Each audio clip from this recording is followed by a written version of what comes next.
Hello നമസ്കാരം. അപ്പോൾ ഞാൻ ഇന്ന് പറയാൻ പോകുന്നത് ഒരു അപ്കമിംഗ് എപ്പിസോഡിൻ്റെ സ്റ്റോറി കേട്ടോ. അലീന തൻ്റെ അച്ഛനെക്കുറിച്ചുള്ള കുറച്ച് ഡീറ്റെയിൽസ് ഒക്കെ കണ്ടെത്തുന്ന ഒരു സ്റ്റോറിയാണ്. അപ്പോൾ നമുക്ക് സ്റ്റോറിയിലേക്ക് പോകാം. അതിന് മുന്നേ ഒരു കാര്യം പറയട്ടെ. ഈ സ്റ്റോറി നിങ്ങൾക്ക് ഇഷ്ടപ്പെടുകയാണെങ്കിൽ നിങ്ങളൊന്ന് സപ്പോർട്ട് ചെയ്യാൻ മറക്കരുത് കേട്ടോ. നിങ്ങളുടെ വിലയേറിയ അഭിപ്രായങ്ങളൊക്കെ ഒന്ന് കമൻറ്റ് ചെയ്യുക. നിങ്ങൾക്ക് ഇഷ്ടപ്പെട്ടോ ഇഷ്ടപ്പെട്ടില്ലേ എന്നൊക്കെ ഒന്ന് കമൻറ്റ് ചെയ്യുക. അതുപോലെ വീഡിയോ ലൈക്ക് ചെയ്യാനും മറക്കരുത്. അങ്ങനെ അലീന വീണ്ടും അവിടെ തിരിച്ച് കയറിയേക്കാണല്ലോ.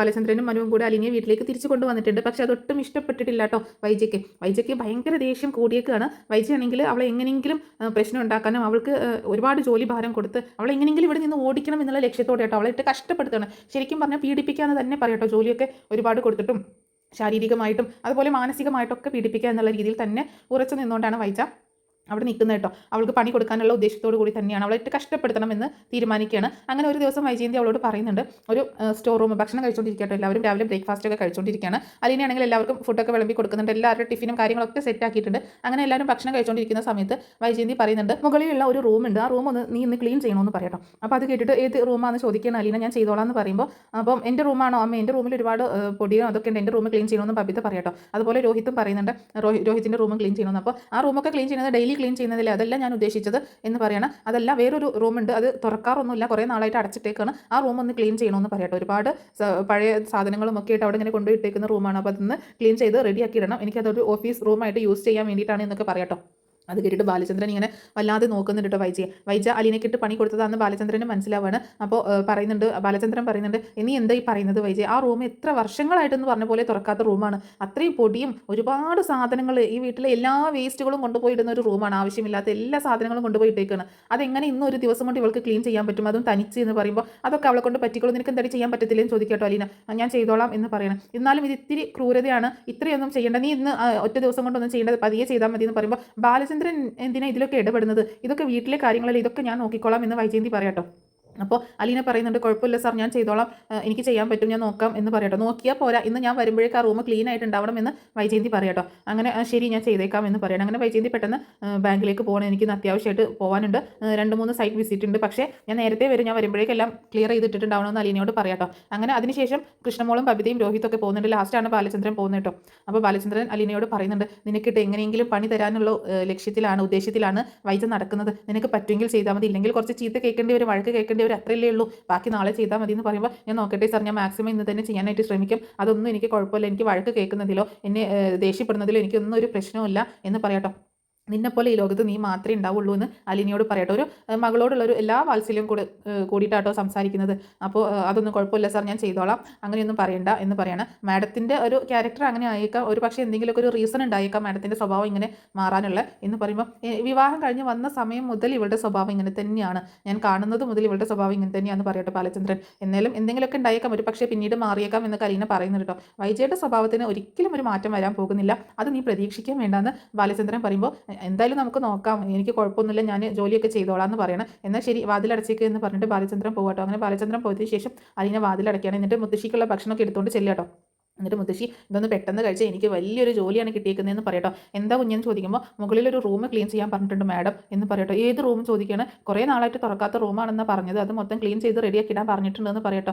എൻ്റെ കുഞ്ഞ്, ഇത്ര വർഷങ്ങളായിട്ടെന്ന പോലെ തുറക്കാത്ത റൂമാണത്, ഈ വീട്ടിലെ സകലമാന സാധനങ്ങളും ആ റൂമിലാണ് കൊണ്ടുപോയി തള്ളിയേക്കുന്നത്, ഉപയോഗിക്കാത്തതൊക്കെ. ഈ ബബിതയും കൃഷ്ണയും രോഹിത്തൊക്കെ എന്താ സാധനങ്ങൾ എന്ന് പറയാം, അവരുടെ റൂമിൽ നിന്നൊക്കെ ആവശ്യമില്ലാത്തത് മുഴുവൻ കൊണ്ടുപോയി തള്ളുന്നത് അവിടെയാണ്. പിന്നെ പഴയ പെട്ടികളും അതുപോലെ അലമാരികളും അതുപോലെ മൊത്തം പൊടി പിടിച്ച് കിടക്കുകയായിരിക്കും ആ റൂം എന്ന് പറയാട്ടോ. അതൊന്നും കുഴപ്പമില്ല മുത്തശ്ശി, ഞാൻ എന്തായാലും ഒന്ന് പോയി നോക്കട്ടെ. അതിന് നിൻ്റെ കിച്ചണിലെ ജോലിയൊക്കെ കഴിഞ്ഞു, എൻ്റെ എല്ലാ ജോലിയും കഴിഞ്ഞു, ഉച്ചക്കത്തേക്കുള്ള ഫുഡൊക്കെ ആയി, രാത്രിയിലേക്കുള്ളതൊക്കെ ഒരുവിധം സെറ്റാക്കി വെച്ചിട്ടുണ്ട്, ബാക്കി വൈകിട്ട് ചെയ്യാലോ എന്ന് പറയാണ് അലീന. ഇനി ഞാൻ പോയിട്ട് ആ റൂം ഒന്ന് ക്ലീൻ ആക്കട്ടെ മുത്തശ്ശി, പെട്ടെന്ന് ഇത് കഴിച്ചതെന്ന് പറയുമ്പോൾ, ഞാൻ ഇത് കഴിച്ചോളാം, എന്നിട്ട് ഇവിടെ വെക്കാം. അത് വേണ്ട മുത്തശ്ശി, കഴിച്ച് കഴിഞ്ഞിട്ട് ഞാൻ പോകുന്നുള്ളൂ, മരുന്നൊക്കെ എടുത്ത് തന്നിട്ടേ പോകുന്നുള്ളൂ എന്നൊക്കെ പറഞ്ഞ് അലീന ഭക്ഷണമൊക്കെ എടുത്ത് കൊടുത്തതിന് ശേഷം മരുന്നൊക്കെ കൊടുത്തിട്ട് അങ്ങനെ റൂം ക്ലീൻ ആക്കാനായിട്ട് പോവുകട്ടോ. അപ്പോൾ ബക്കറ്റും വെള്ളവും മോപ്പൊക്കെ എടുത്തുകൊണ്ടാണ് പോകുന്നത്. അങ്ങനെ ആ റൂമിലോട്ട് കയറി ഉടനെ തന്നെ പൊടി, ആ റൂം തുറക്കുമ്പോൾ തന്നെ മാറാലയും പൊടിയൊക്കെ പിടിച്ചിട്ട് അലീന തുമ്മലാട്ടോ. പക്ഷേ എങ്ങനെയെങ്കിലും റൂം ക്ലീൻ ആക്കണമല്ലോ. അപ്പോൾ ആകമാനം അവിടെ ഇങ്ങനെ കണ്ണോടിച്ച് നോക്കുമ്പോൾ മുഴുവൻ പൊടി പിടിച്ച് കിടക്കുകയാണ്, ഒന്നും വ്യക്തമല്ല, മൊത്തം ഒരു ഇരുട്ട് മുറിയാട്ടോ, മര്യാദക്കുള്ളൊരു വെട്ടം പോലും ആ റൂമിലില്ല. അപ്പോൾ ലൈറ്റ് ഇടാനൊക്കെ നോക്കിയപ്പോൾ അവിടെയുള്ള ബൾബ് ഇങ്ങനെ മിന്നി ഇങ്ങനെ ചെറിയൊരു വെട്ടത്തിൽ ഇങ്ങനെ കത്തുന്നുള്ളൂ കേട്ടോ, നല്ല വെട്ടം കിട്ടുന്നില്ല. അപ്പോൾ അലീന എന്താ ചെയ്യുന്നത് വെച്ചാൽ അവിടെ മൊത്തം ഒന്ന് കണ്ണോടിച്ചിട്ട് എവിടെ തുടങ്ങും എന്താണെന്നൊന്നും അറിയത്തില്ലല്ലോ, അങ്ങനെ ഓരോ സാധനങ്ങളായിട്ട് ക്ലീൻ ചെയ്യാനായിട്ട് തുടങ്ങുക കേട്ടോ. അങ്ങനെ ക്ലീൻ ചെയ്യാനായിട്ട് തുടങ്ങുമ്പോൾ ആദ്യം ആദ്യം എവിടെ എന്ത് എങ്ങനെയെന്നൊന്നും അറിയില്ലെങ്കിലും ആദ്യം തന്നെ മാറാലൊക്കെ ഒന്ന് അടിച്ച് മാറ്റുന്നുണ്ട് കേട്ടോ. ആ മാറാലൊക്കെ മാറ്റിയതിന് ശേഷം അപ്പോൾ തന്നെ ഏകദേശം റൂമൊക്കെ ഒന്ന് ശരിക്കും കാണാവുന്ന ഒരു ക്ലിയർ ആയിട്ട് കുറച്ചൊക്കെ ഒന്ന് കാണാവുന്ന രീതിയിലായി. അങ്ങനെ ഇനി ഓരോ അറ്റത്തുനിന്ന് തുടങ്ങണം. ഒരു പഴയ ടേബിൾ കിടക്കുന്നുണ്ട്, അതുപോലെ പഴയ ഒരു അലമാരയുണ്ട്, പഴയൊരു പെട്ടി കിടക്കുന്നുണ്ട്, അങ്ങനെ ഒരുപാട് സാധനങ്ങളുണ്ട് കേട്ടോ. അപ്പോൾ അലീന ആദ്യം തന്നെ ആ ടേബിളൊക്കെ ഒന്ന് തുടച്ച് വൃത്തിയാക്കി. അതുപോലെ അവിടെ ഒരു മ്യൂസിക്കൽ ഇൻസ്ട്രുമെൻ്റ് ഇട്ട് ഒരു ഗിറ്റാറൊക്കെ ഇരിപ്പുണ്ട് കേട്ടോ. അങ്ങനെ ആ ടേബിളൊക്കെ വൃത്തിയാക്കി അങ്ങനെ ഓരോ ഭാഗവും ഇങ്ങനെ ക്ലീൻ ആക്കി വരുന്ന സമയത്താണ് ലാസ്റ്റ് ഒരു ബോക്സ് ഉണ്ട്, ഒരു പഴയൊരു പെട്ടി കേട്ടോ. അങ്ങനെ ആ പെട്ടി ഇങ്ങനെ തുറക്കുകയാണ്. അപ്പോൾ അതൊക്കെ തുടച്ച് വൃത്തിയാക്കുകയാണ്. അപ്പോൾ അതൊക്കെ ഇങ്ങനെ അങ്ങോട്ടും ഇങ്ങോട്ടും മാറ്റി വെക്കണമല്ലോ. അപ്പോൾ ആ പെട്ടി ഒന്ന് തുറന്ന് നോക്കുമ്പോൾ അതിൽ ഒരുപാട് ബുക്സ് കാണാം കേട്ടോ. അതായത് ഒരുപാട് മാഗസിനുകൾ, അതുപോലെ ഡയറികൾ, അതുപോലെ പഴയ സ്റ്റോറി ബുക്സ് ഒക്കെ ഉണ്ടല്ലോ, അങ്ങനെയുള്ള കുറേ ബുക്സൊക്കെ ഇങ്ങനെ കാണുകയാണ്. അപ്പോൾ അതൊക്കെ കണ്ടപ്പം ഏകദേശം ഇത് വൈജയന്തിയുടെ ബോക്സ് ആയിരിക്കും എന്ന് അലീനയ്ക്ക് ഇങ്ങനെ തോന്നി കേട്ടോ.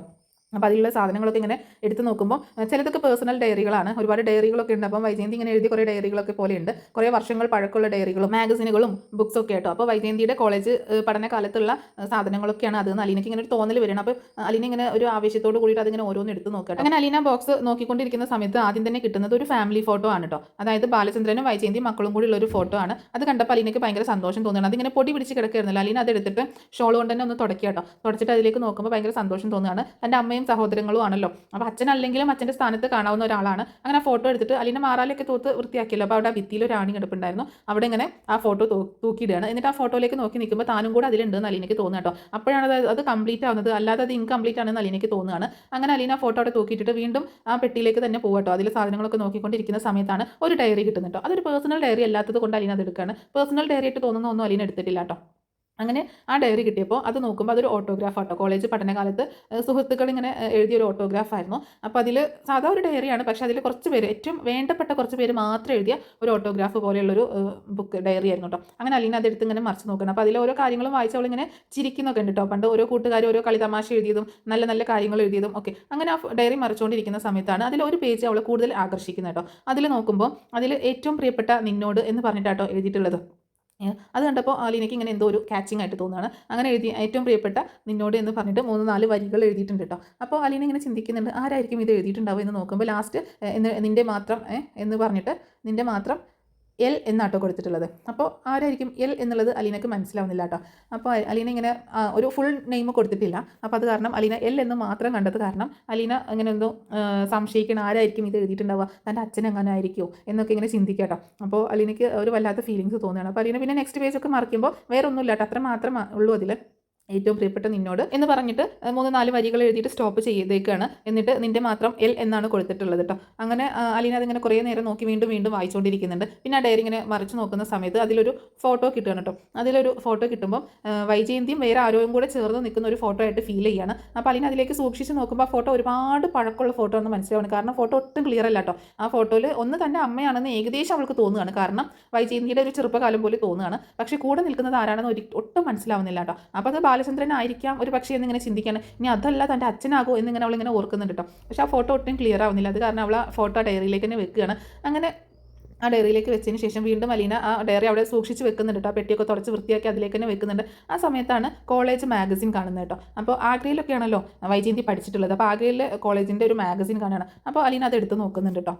അപ്പോൾ ടീച്ചിങ്ങിനാണ് പഠിച്ചിട്ടുണ്ടായിരുന്നതും ടീച്ചറായിട്ട് ജോലി ചെയ്തിട്ടുണ്ടായിരുന്നതൊക്കെ അലീനയ്ക്ക് അറിയാം, ബാലചന്ദ്രനിൽ നിന്ന് അറിഞ്ഞിട്ടുണ്ടായിരുന്നു. അങ്ങനെ അലീന ആ മാഗസിൻ എടുത്ത് നോക്കുകയാണ്. അപ്പോൾ അതിലൊരുപാട് പേര് ഇങ്ങനെ ഓരോ കാര്യങ്ങൾ എഴുതിയിട്ടുണ്ട്. പക്ഷേ അങ്ങനെ മറിച്ച് നോക്കുന്ന സമയത്ത് അലീന ഒരു പേജിൽ ഇങ്ങനെ ഫോക്കസ് ചെയ്യട്ടോ. അപ്പോൾ ആ ഒരു പേജിൽ എഴുതിയിരിക്കുന്നത് വൈജയന്തി കേട്ടോ. വൈജയന്തി ഒരു ചെറിയൊരു ആർട്ടിക്കിൾ പോലെ ഇങ്ങനെ എഴുതിയിട്ടുണ്ട് കേട്ടോ.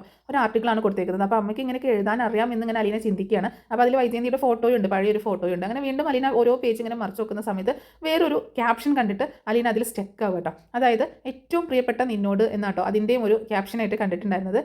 അപ്പോൾ അലീന ഇങ്ങനെ ആകെ അതിശയിച്ച് പോകുന്നുണ്ട്. അതും മലയാളത്തിലാണ്. വൈജയന്തി എഴുതിയത് ആർട്ടിക്കിൾ ഇംഗ്ലീഷിലായിരുന്നു കേട്ടോ. ഇത് മലയാളത്തിലാണ് എഴുതിയിട്ടുള്ളത്, ഏറ്റവും പ്രിയപ്പെട്ട നിന്നോട് എന്ന് പറഞ്ഞിട്ട് കേട്ടോ. അപ്പോൾ അലീന ചിന്തിക്കുകയാണ്, ഈ സെൻറ്റൻസ് ഞാൻ എവിടെയോ വായിച്ചല്ലോ എന്ന് ചിന്തിക്കുമ്പോഴാണ് ആ ഡയറിയിൽ വായിച്ചത് ഓർമ്മ വരുന്നത് കേട്ടോ, ഓട്ടോഗ്രാഫിൽ വായിച്ചത്. അപ്പോൾ ആ ഒരു ക്യാപ്ഷൻ കൊടുത്തുകൊണ്ട് ഒരു മലയാളം പോയമാണ് അതിൽ വന്നിട്ടുള്ളത്. അപ്പോൾ അതിൻ്റെ താഴെ എഴുതിയത് ആരാന്ന് നോക്കുമ്പോൾ അതിൽ സ്റ്റാൻലിൻ എന്നാട്ടോ പേര്. ഒരു സ്റ്റാൻലിൻ എന്നുള്ളതൊരു പ്രത്യേക ഭംഗിയിൽ ഇങ്ങനെ എഴുതി വെച്ചേക്കാണ്. അപ്പോൾ അലീന ഇങ്ങനെ ചിന്തിക്കണം, സ്റ്റാൻലിൻ ആരായിരിക്കും എന്നിങ്ങനെ ചിന്തിക്കുക കേട്ടോ. അപ്പോൾ ഇതാരായിരിക്കും എന്ന്, കാരണം ആ ഡയറിയിലും കണ്ടു ഇവിടെയും കണ്ടു. അപ്പോൾ ആരാന്ന് ഇങ്ങനെ അലീന ഇങ്ങനെ ചിന്തിക്കുകയാണ്. അവിടെ നേരത്തെ കണ്ടത് എൽ എന്നാണ്. അപ്പോൾ എൽ ആരാണ്? ഇതിലാണെങ്കിൽ സ്റ്റാൻലിൻ എന്നാണ്. അപ്പോൾ അലീനയ്ക്ക് ആകെ കൺഫ്യൂഷൻ ആവും കേട്ടോ, ഏതാണ് ശരിക്കും പേര് എന്നുള്ള രീതിയിൽ. പക്ഷേ ഫോട്ടോ നോക്കുമ്പോൾ ഒരു പഴയ ഫോട്ടോയാണ്. പക്ഷേ ഇതാരാണെന്ന് അലീനയ്ക്ക് മനസ്സിലാവുന്നില്ല, കാരണം ഇവിടെ സ്റ്റാൻലിൻ എന്ന് പറഞ്ഞിട്ട് ഒരാളാണ്. പക്ഷേ ആ ക്യാപ്ഷൻ മാത്രമാണ് അവിടെ കിടക്കുന്നത്. ഒരു പക്ഷേ ഈ ക്യാപ്ഷൻ ആരെങ്കിലും എടുത്തെഴുതിയതായിരിക്കാം, അല്ലെങ്കിൽ ഇത് രണ്ടുപേരും ഒരാളാണോ എന്നൊക്കെ ഇങ്ങനെ ആകെ ഒരു കൺഫ്യൂസ്ഡ് ആവണം അലീന. ഇവിടെ ഏറ്റവും പ്രിയപ്പെട്ട എന്നോട് എന്ന് പറഞ്ഞിട്ട് ഒരു കവിത എഴുതിയിട്ട് സ്റ്റാൻഡിൻ എന്നാണ് പേര് കൊടുത്തേക്കുന്നത്. അതിലെ ഫോട്ടോ കണ്ടപ്പോൾ അലീനയ്ക്ക് എന്തോ ഒരു അട്രാക്ഷനും തോന്നുകയാണ്, എന്തൊക്കെയോ ഒരു എവിടെയോ വെച്ച് കണ്ടിട്ടുള്ളത് പോലെയൊക്കെ ഒരു ഫീലിംഗ് തോന്നുക കേട്ടോ ആ ഫോട്ടോ കണ്ടിട്ട്. ഒരു കുഞ്ഞു ഫോട്ടോ ആണ്, പാസ്പോർട്ട് സൈസ് ഫോട്ടോ ആണ്, വല്ലാണ്ട് വ്യക്തമാവുമൊന്നുമില്ല. എന്നാലും ആ ഫോട്ടോ അലീനയുടെ ഹൃദയത്തിൽ അങ്ങോട്ട് പതിക്കുക കേട്ടോ, കാരണം എവിടെയോ കണ്ട് നല്ല പരിചയമുള്ളതുപോലെ ഒരു തോന്നൽ അലീനയ്ക്ക് വരികയാണ്. പക്ഷേ മറ്റേ ഡയറിയിലാണെങ്കിൽ ഏറ്റവും പ്രിയപ്പെട്ട നിന്നോട് എന്ന് പറഞ്ഞിട്ട് എഴുതി 3-4 വരി എഴുതിയിട്ട് താഴെ എൽ എന്ന് മാത്രമാണ് കൊടുത്തിട്ടുണ്ടായിരുന്നത്. അതുകൊണ്ട് അവൾ ആകെ കൺഫ്യൂസ്ഡ് ആവാണ്. എന്താണെങ്കിലും അലീന അതൊക്കെ എടുത്ത് മടക്കി അവിടെ തന്നെ തിരിച്ചെടുത്ത് വെക്കുക കേട്ടോ. ഇതിനെപ്പറ്റി കൂടുതൽ പിന്നെ അന്വേഷിക്കാം. ഇത് നോക്കിക്കൊണ്ടിരുന്നാൽ ഈ വർക്കൊന്നും തീരില്ല, മാഡം വരുമ്പോഴേക്ക് തീരില്ല എന്ന് ഓർത്തിട്ട് അതൊക്കെ ഭദ്രമായിട്ട് അതിലേക്ക് തന്നെ വെച്ചിട്ട് അലീന അവിടുത്തെ ജോലികളൊക്കെ പെട്ടെന്ന് തീർക്കട്ടെ. പക്ഷേ അലീനയുടെ മനസ്സിൽ എപ്പോഴും ആ ഒരു ഫോട്ടോ, ആ ഒരു ഇമേജ്, ആ ഒരു പാസ്പോർട്ട് സൈസ് ഫോട്ടോയും ആ ഒരു പോയമായിട്ട് മനസ്സിലിങ്ങനെ തങ്ങി നിൽക്കുന്നത്. അലീന അങ്ങനെ മൊത്തം പണികളൊക്കെ തീർത്ത് ആ റൂം നീറ്റാക്കി പെർഫെക്റ്റ് ആക്കി ഇടുക കേട്ടോ. ഏകദേശം ഉച്ചയാകുമ്പോഴേക്ക് അലീനയുടെ ജോലി തീർക്കുന്നുണ്ട്. എന്നിട്ട് അലീന റൂമിൽ നിന്ന് പുറത്തിറങ്ങുന്ന സമയത്ത് അലീന വീണ്ടും തിരിഞ്ഞു നോക്കുക കേട്ടോ ആ പെട്ടിയിലേക്ക് തന്നെ. അപ്പോൾ അലീനയ്ക്ക് ഇങ്ങനെ ആ ഫോട്ടോ തന്നെ അലീന നോക്കി നിൽക്കുന്നത് പോലെ തോന്നുകയാണ്. അങ്ങനെ അലീന ജോലിയൊക്കെ തീർത്തിട്ട് താഴേക്ക് ചെല്ലുകയാണ് മുത്തശ്ശിയുടെ അടുത്തേക്ക്. അപ്പോൾ മുത്തശ്ശി ഉറങ്ങുന്നത് കണ്ടപ്പോൾ അലീന പെട്ടെന്ന് പോയിട്ട് കുളിക്കുക കേട്ടോ. കുളിയൊക്കെ കഴിഞ്ഞ് ഇറങ്ങി വരുന്ന സമയത്താണ് മുത്തശ്ശി ഉണർന്നിരിക്കുന്നത് കാണണം. അപ്പോൾ നിന്റെ പണിയൊക്കെ കഴിഞ്ഞു ചോദിക്കുമ്പോൾ ആ കഴിഞ്ഞു മുത്തശ്ശി. ആ റൂം നീ ക്ലീൻ ചെയ്തോ ചോദിക്കണം. ആ ചെയ്തോ മുത്തശ്ശി. അത് ഒരുപാടൊന്നും ഉണ്ടായില്ല, എൻ്റെ കുഞ്ഞ് നിന്നെക്കൊണ്ട് മാത്രമേ ഇങ്ങനെയൊക്കെ ചെയ്യാൻ പറ്റത്തുള്ളൂ, എത്ര ബുദ്ധിമുട്ടി കാണും നീ ഒന്ന് ഇത്രയും പെട്ടെന്ന് തീർക്കാൻ എന്നൊക്കെ പറയുമ്പോൾ ഒന്നുമില്ല മുത്തശ്ശി, കുറച്ച് പൊടിയൊക്കെ പിടിച്ച് കിടപ്പുണ്ടായിരുന്നു, പിന്നെ കുറേ പഴയ പെട്ടിയും അലമാരി അതൊക്കെയാണ്, അവർക്ക് കുറച്ച് വൃത്തിയാക്കി എന്നൊക്കെ പറയാം. പഴയൊരു പെട്ടി അവിടെ കിടപ്പുണ്ട്, അത് വൈജയുടെയാണ്. അതിലൊരുപാട് അവളുടെ ബുക്കും ഡയറികളും അതുപോലെ സാധനങ്ങളൊക്കെയാണ്, അവളുടെ സാധനങ്ങളാണ് അതിൽ. അത് ആരും എടുക്കുന്നതോ തൊടുന്നതോ ഒന്നും അവർക്ക് ഇഷ്ടമല്ല എന്ന് പറയട്ടോ. അപ്പോൾ അലീന ഇങ്ങനെ ചിന്തിക്കുന്നുണ്ട്, അതെടുത്താണ് ഞാൻ ഇത്രയും നേരം വായിച്ചുകൊണ്ടിരുന്നത് ഇങ്ങനെ ചിന്തിക്കുകയാണ്. ഒരാളും അത് എടുക്കുന്നതൊന്നും അവർക്ക് ഇഷ്ടമല്ല എന്ന് പറയണം. ഞാനതൊക്കെ തുടച്ച് വൃത്തിയാക്കി എന്ന് പറയുന്നുണ്ട് കേട്ടോ അലീന. ആ സമയത്താണ് ബാലചന്ദ്രൻ ഭക്ഷണം കഴിക്കാനായിട്ട് വരുന്നത്. അപ്പോൾ ഉച്ചയ്ക്ക് സാധാരണ ബാലചന്ദ്രൻ വീട്ടിൽ വന്നിട്ടാണല്ലോ ഭക്ഷണം കഴിക്കുന്നത്.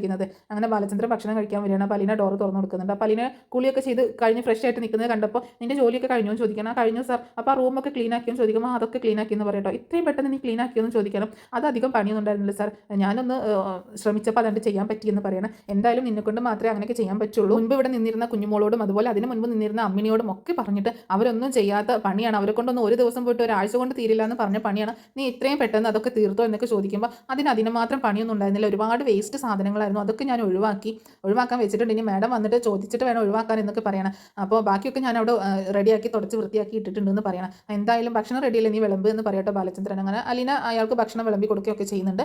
അങ്ങനെ നല്ലൊരു എപ്പിസോഡാണ്, നല്ലൊരു സ്റ്റോറി കേട്ടോ, ഇത് നല്ലൊരു എപ്പിസോഡാണ്. അപ്പോൾ ഇത് വരാൻ പോകുന്ന ഒരു എപ്പിസോഡിൻ്റെ സ്റ്റോറിയാണ് ഞാൻ പറഞ്ഞിട്ടുള്ളത്. പിന്നീട് വൈജയന്തി വന്ന് കാണുന്ന ഭാഗങ്ങളും അതുപോലെ വൈജയന്തി അവളെ എങ്ങനെയെങ്കിലും പണി കൊടുക്കാമെന്ന് വിചാരിച്ചിട്ടല്ലേ ഈ ഒരു ജോലി കൊടുത്തത്. പക്ഷെ അവളത് വളരെ പെർഫെക്റ്റ് ആയിട്ട് ചെയ്തതിൽ വൈജയന്തിക്ക് അത്ഭുതം തോന്നി കേട്ടോ. കാരണം മുൻപ് നിന്നിരുന്ന ജോലിക്കാരൊന്നും ചെയ്യാത്ത കാര്യമാണ് അവൾ ചെയ്തേക്കുന്നത്. അപ്പോൾ അവൾക്ക് വൈജയന്തിക്ക് ഭയങ്കര അത്ഭുതം തോന്നുന്നുണ്ട്. എങ്ങനെയെങ്കിലും പണി കൊടുക്കാമെന്ന് വിചാരിച്ചപ്പോൾ അവൾ അതൊക്കെ ഭംഗിയായി ചെയ്തു വെച്ചേക്കുന്നു. പക്ഷേ അഭിനന്ദിക്കാനൊന്നും വൈജയന്തി കിട്ടൂല കേട്ടോ. വൈജയ്ക്ക് അതിനൊന്നും താല്പര്യമില്ല, അങ്ങനത്തെ ഒരു മനുഷ്യ സ്ത്രീയും ഇല്ല. അത് കാരണം വൈജയന്തി ഇതൊക്കെ നിസ്സാരേ ഉള്ളൂ, എനിക്കറിയാം ഇതൊക്കെ നിസ്സാരേ ഉള്ളൂ എന്നുള്ള മട്ടിൽ സംസാരിക്കുകയാണ്. അപ്പോൾ എന്തൊക്കെയാണെങ്കിലും തൻ്റെ അച്ഛനെക്കുറിച്ചുള്ള ഒരു ചെറിയ സൂചന കിട്ടിയൊരു സന്തോഷത്തിലാണ് അലീന. അപ്പോൾ ഇത്രയേ ഉള്ളൂ ഇന്നത്തെ ഈ എപ്പിസോഡ്, ഈ സ്റ്റോറി. അപ്പം ഇത് നിങ്ങൾക്ക് ഇഷ്ടപ്പെട്ടിട്ടുണ്ടാവുമെന്ന് ഞാൻ വിചാരിക്കുന്നു കേട്ടോ. അപ്പോൾ എന്താണെങ്കിലും തൻ്റെ അച്ഛനെക്കുറിച്ചുള്ള സൂചന തേടി അലീന വീണ്ടും ആ റൂമിലേക്ക് പോവുകയും കുറച്ചും കൂടെ അന്വേഷണങ്ങൾ നടത്തുകയൊക്കെ ചെയ്യുന്നുണ്ട്. അതൊക്കെ ഞാനൊരു സ്റ്റോറി ആയിട്ട് പറഞ്ഞ് അപ്ലോഡ് ചെയ്യുന്നതായിരിക്കും കേട്ടോ. അപ്പോൾ നിങ്ങളുടെ സപ്പോർട്ട് പ്രതീക്ഷിക്കുന്നു.